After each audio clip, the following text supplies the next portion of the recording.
Okay. Hey there, I'm Sonja Courtis, and I'm joined today by Jodie Ross.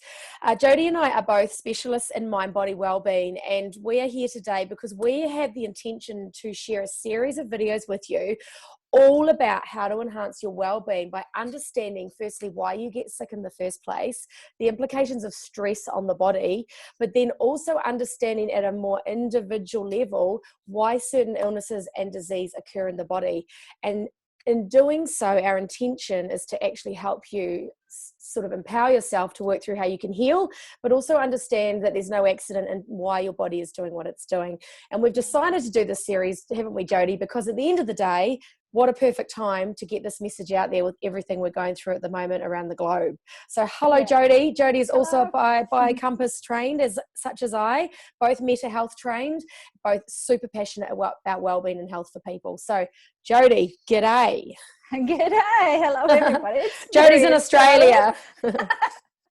Okay, so I guess just to add to that, you know, we've been talking about there's so much going on in the world at the moment that really is out of our control. We're all being asked to live life in a very different way. And, you know, some of that we've just got to do. But there is a lot that we can control. And even though we might not be able to control a huge amount what's going on in our outside world at the moment, we can very much have some control about what's going on in our inside world. And we were just talking about this before. Sonja's tagline for her business, there's no better tagline for anything, I think, at the moment, is your health is your wealth. So more than anything at the moment, the biggest thing I think that I've been reflecting on is like, man, your health is everything.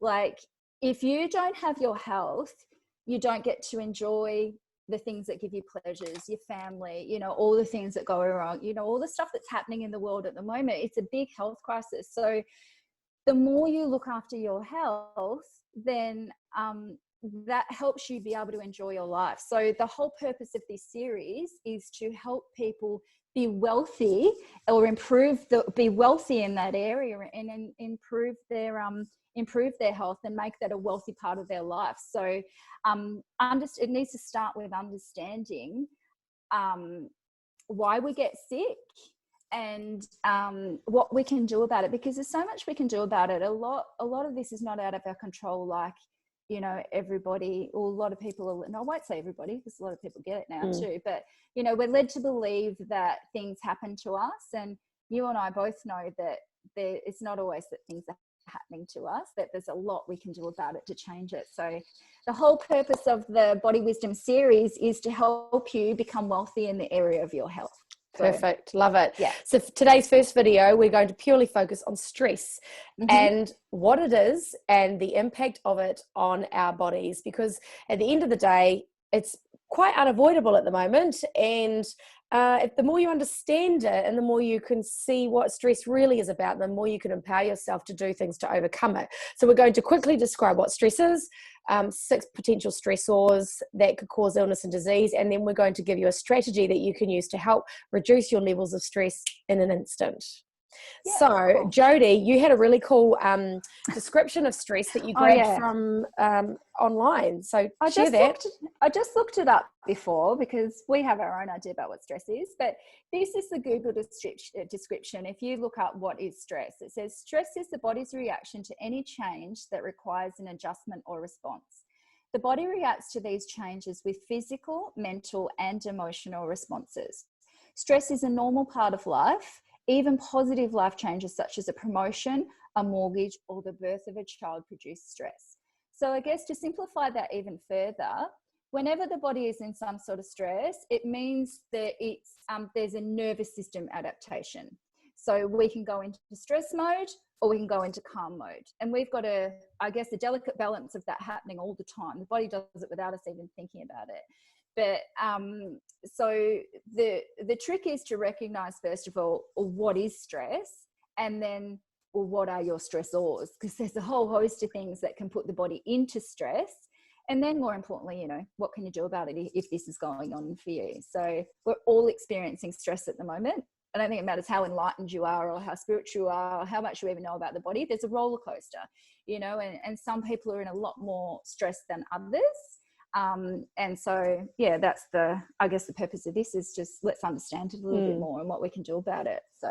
So what I was going to add to that is understanding that the body has two functions, and one of them is we call it growth or protection. So we're going to be talking about stress from a protection point of view, because when we're in a state of prolonged chronic stress, now we're not talking about acute stress here. Acute stress saves lives, it's necessary, and we can thrive in states of stress.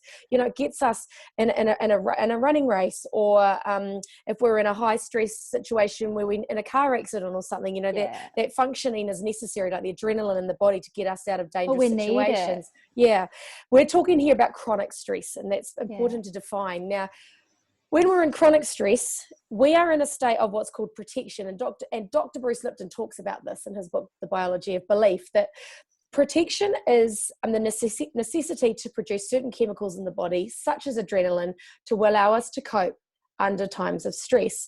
Now, the presence of adrenaline in the body and its byproduct, cortisol, is telling the body that all we need to do right now is survive. Yeah. So brain function gets compromised, digestive system shuts down, we don't absorb nutrients. Basically, as Bruce Lipton says, stress makes you dumber. But the extended presence of those chemicals in the body because of the activation of what's known as the HPA axis, which is the stress fight or flight response, means we are not doing the opposite of protection, which is growth. Yeah. And this is where we start to get into the situation of the creation of illness and disease. So it's important to understand that we're talking chronic stress here. Now, Jodie and I are going to describe to you the 6 stress ors. I don't know if you want to add anything to that, Jodie, around that. I do actually. I love the way you've just described it. But Bruce Lipton also describes it as, imagine if you're an athlete getting ready for a race, or even a child at school getting ready for a running race. And you're in that mode, on your marks, get set. So when you hear that, all the fuel in your body is literally gearing, all your adrenaline and all the hormones, everything is gearing you for when you hear go, so you can go. And he talks about our modern life, and particularly at the moment with everything that's going on, modern life is when we're in ready set mode, but there's no gun that says go. So what happens with all that chemicals is there's nothing there to burn it off. So you're left then with all the biochemistry of stress that continues to go through your body and then affect you in so many ways. And I love that, because we're in ready set mode and there's no go, and then the chemistry is there and it's got nothing to do.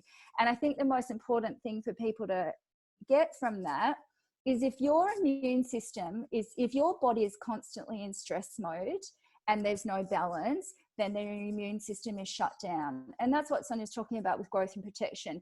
If your body has to choose between helping you survive or helping you get ready to act, it's always going to choose that before it chooses to help you thrive and your immune system flourish and all those kinds of things. And it kind of gets back to ancient times. If you're out in the wild being chased by a tiger, your body's going to do everything it can to help you get out of that situation. You're not going to sit there and eat a chicken sandwich or contemplate life or meditate. And that's where growth and protection, I guess, to elaborate on that, is if you're in too much stress, your immune system can't work properly, because it's not designed to help you, the immune system to work properly. It's literally to help you survive in that moment. And you know, another way to think of it too, I just thought of it then, is like being in a set of traffic lights and just revving your engine, and you're still in that, you're putting pressure on the motor and you're still burning fuel and doing all those other things. But like you say, you're never going. So it's like you just, and the thing that's really important, and something that really landed for me recently when I was doing a biocompass analysis for a woman with 4 types of cancer, which is normally was, your body doesn't know that you're not literally going to die. When you are in that fight or flight mode, because of that activation of protection and stress and adrenaline, your body doesn't know that the missing mobile phone, the traffic that you deal with every day, the running late for work, the boss that's bullying you, all those external pressures are not life or death. It doesn't know. It can't decipher, which is why that extended stress phase has such, and it can have such a sort of significant impact on the physical body. And I think what you just said is crucial too. It's the extended phase. We spoke about this the other day. It's not a problem that you feel it. Stress is normal. In fact, it's needed. We need it, right? Otherwise we'd just be sloths and not be able to function, right? It's not a problem that you feel it. The problem is for how long. Yeah. You know, and we used this example the other day. If you're holding a pen, right, it doesn't hurt, does it? But if I had to sit here and hold this pen for a couple of hours, my arm would start to get sore, my fingers would start to get sore. Now imagine if I had to sit here for a year or 2 years or however long we hold on to our issues for, I'd have some pretty sore muscles going on, and that would then become a big issue. So the problem is not that you feel stress. The problem is how long are you being stressed for, and what impact does that have on both your psyche, your nervous system, and also your body, your physical processes. So. And, you know, to add to that, and this is where I've seen this a lot with my clients, Jodie, and I'm sure you have too, people don't know that they're stressed chronically because it's such a subjective experience.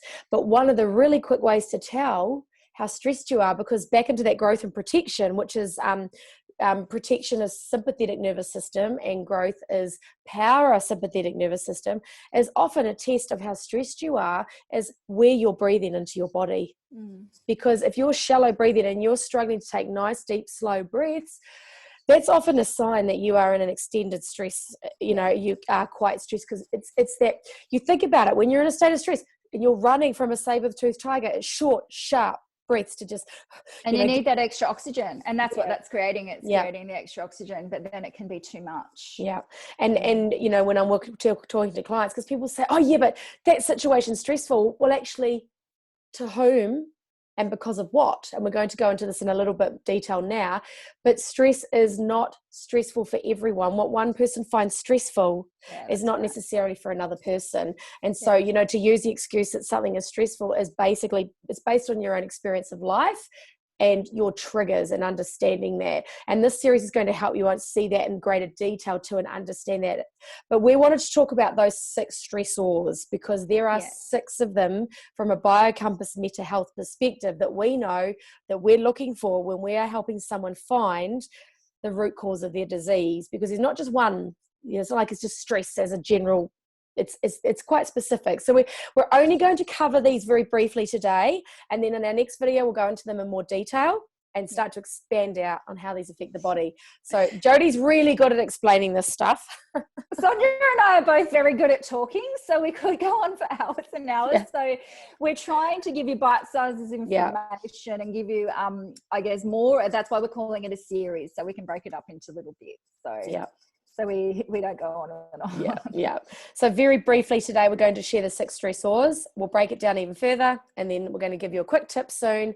And that's the first video done and dusted. So I call them, well, I refer to an acronym SLOBES, SLOBES.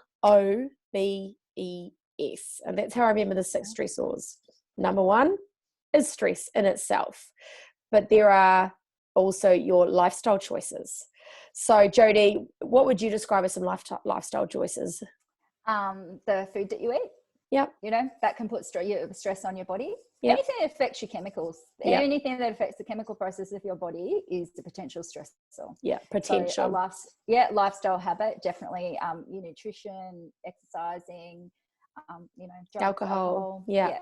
Exactly. And you know, that's like, it's always like people say, oh, do I have to give up all those things I love? Well, you know, there's also the fact that if you're having 1 or 2 wines a night but you're really, really happy, that's going to have less impact on your body than if you're highly stressed and your liver's not functioning properly and you're slooping down on wines every night. Well, then you're creating a compromise in your physical organs because of the fact that the other thing to also really add to this, when adrenaline is present in the body's main goal is to deal with that.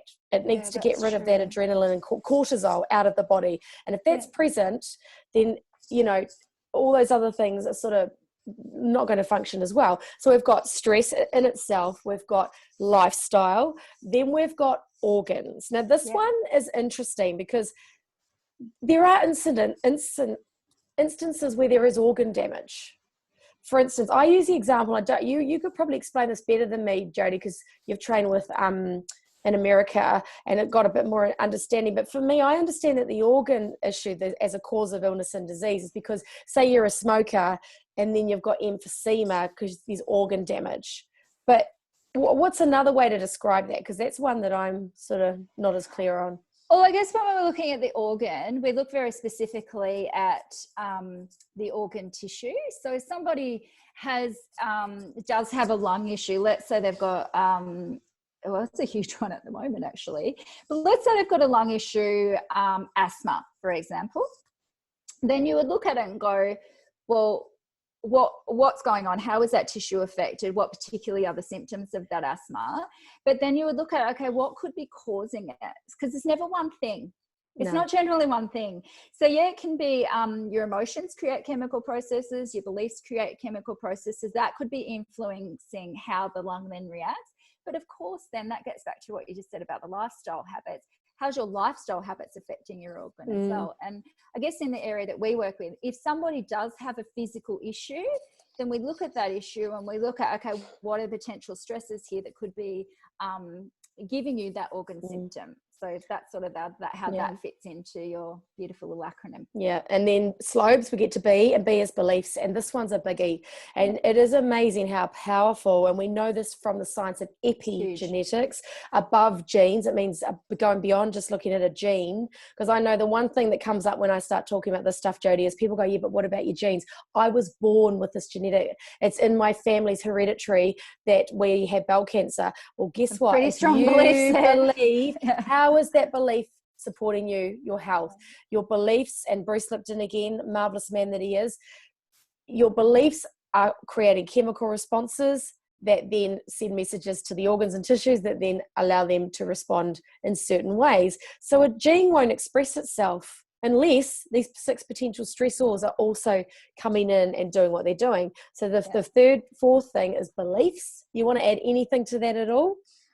This is an area where we really strongly focus on once we get more into what's actually happening in the body. But it's your belief system. It's literally a story you're telling yourself that it plays a huge impact in the chemicals that are flooding through your body. If you're telling yourself, I'm in danger, I'm not safe, then your body will produce the chemicals to help you, to adapt and help you with that. It's going to give you the adrenaline, it's going to give you the cortisol to help you fight your way out of that situation. If the story you're telling yourself is that I'm safe, then your body's going to give you the chemicals to reflect that. So your nervous system is going to be much calmer, which then has a cascading effect on, everything that's going on in your body. So, And the next one is emotions. And and your emotional state, if you're constantly in a state of, and it's really interesting, the work of Dr. David Hawkins. Please, everyone, read this book. It'll change your life. Letting go. This is a scientific process, but he talks about different emotions such as fear, grief, guilt, apathy, shame. They are sending chemicals to your body. They are sending messages to your body that will affect your health, both physically, energetically, and beyond. And Jodie and I will go into that more down the track. Emotions, and then the last one is social and environmental. And you could have physical environment. So I know of someone who got lead poisoning from living next to a lead smelter in Canada. So you've got that environmental trigger, but then you've got that you're living in an abusive house where you are a victim of abuse or you're being bullied at work. That stuff triggers stress, which then triggers responses in the body.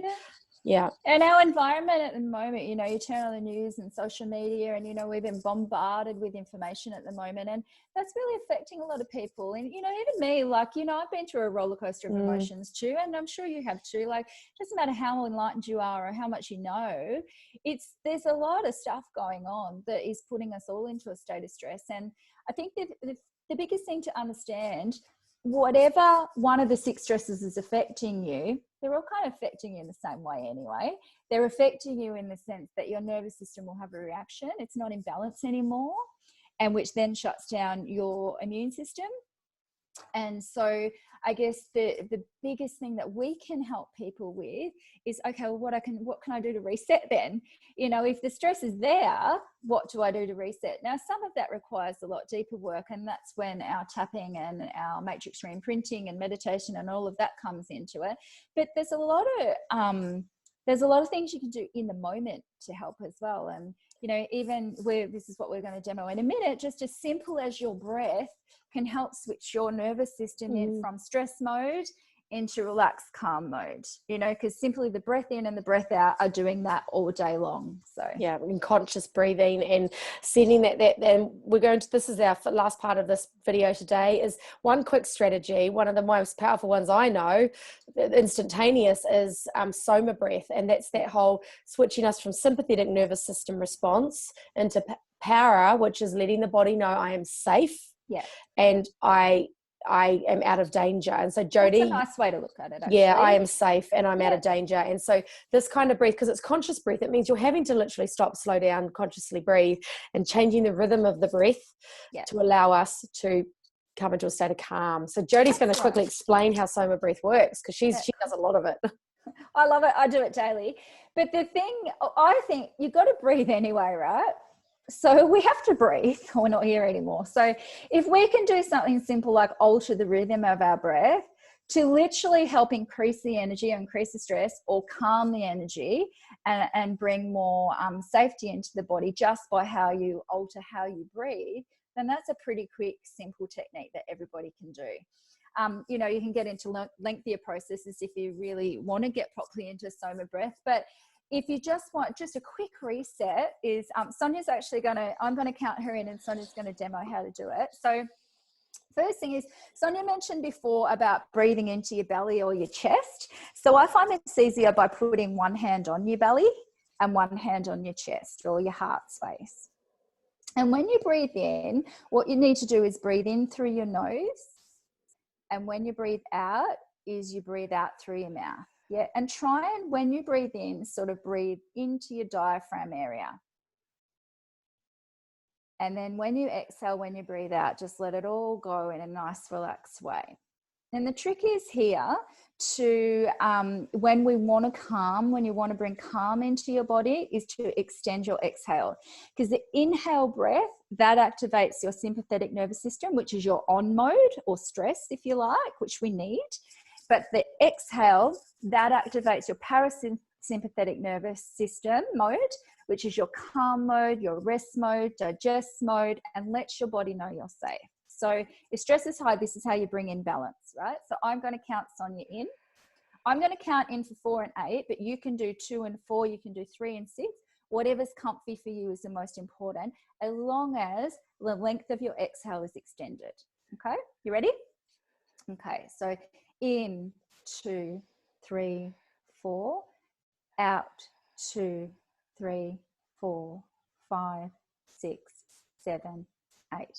In, 2, 3, 4, out, 2, 3, 4, 5, 6, 7, 8.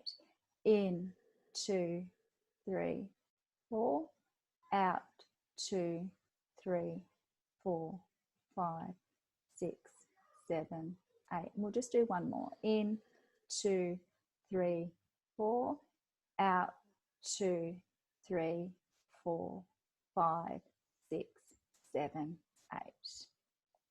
So I would recommend, to try and do that for 5 minutes at a time. And if you can do long, that's really fabulous too. And even after that, after you've done your 4 and 8 and you're feeling calmer, then do 4 and 4. So we might just show that, Sonja, too. And this is where heart math comes into it. So in, 2, 3, 4, out, 2, 3, 4. In, 2, 3, 4, out, 2, 3, 4. And one more. In, 2, 3, 4, out, 2, 3, 4.